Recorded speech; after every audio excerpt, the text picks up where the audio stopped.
Les finitions GTS, dont la Porsche 904 fut la première concrétisation en 1963, piochent dans le meilleur de la banque d'organes mécaniques ou stylistiques de la marque, créant ainsi de véritables collecteurs badgés GTS pour Grand Tourisme Sport.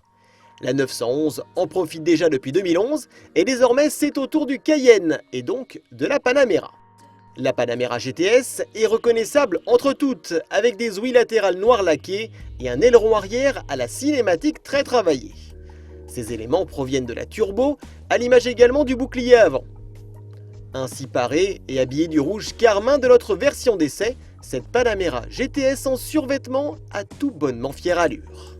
Un survêtement doublé tout de même en Alcantara dans l'habitacle, celui-ci faisant généreusement appel à cette matière très typée compétition. Les 4 sièges baquettes typiques de la Panamera sont noirs, surpiqués de rouge et brodés d'un logo GTS bien visible, assorti aux ceintures.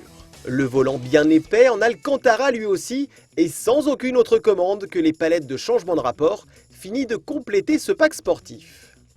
La philosophie GTS est de ne pas faire appel au turbo. On retrouve donc sous le capot un V8 4,8 litres atmosphérique, poussé ici à 430 chevaux pour 520 Nm de couple. La Panamera GTS est une 4 roues motrices et reprend la plupart des systèmes aidant à la performance, à l'image des suspensions actives, de la boîte PDK optimisée sport ou du système de freinage de la turbo. Au passage, les voies arrière ont aussi été élargies de 10 mm. Sur le papier, la Panamera GTS fait fort sur l'exercice du 0 à 100 km/h.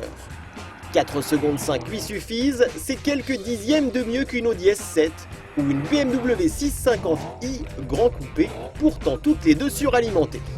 Quoi qu'il en soit, la première accélération donne vraiment des frissons et nous n'avons pu résister au test du Launch Control, histoire de ressentir la poussée maximale que peut offrir l'auto.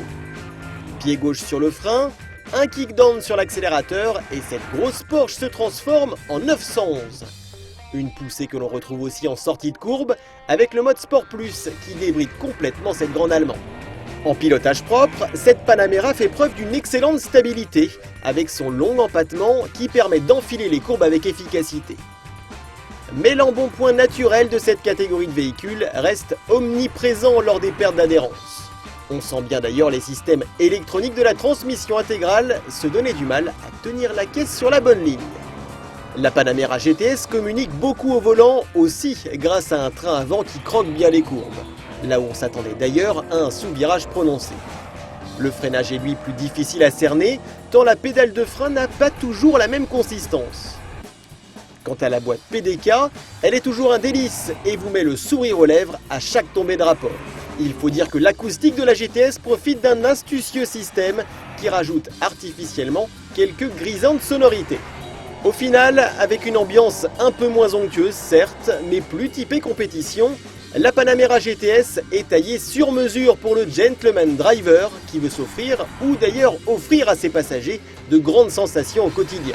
Vendue environ 120 000 €, cette version est presque 13 000 € plus chère que la 4S. Face à ses concurrentes, la Panamera GTS figure ainsi parmi les plus onéreuses, mais elle le rend bien.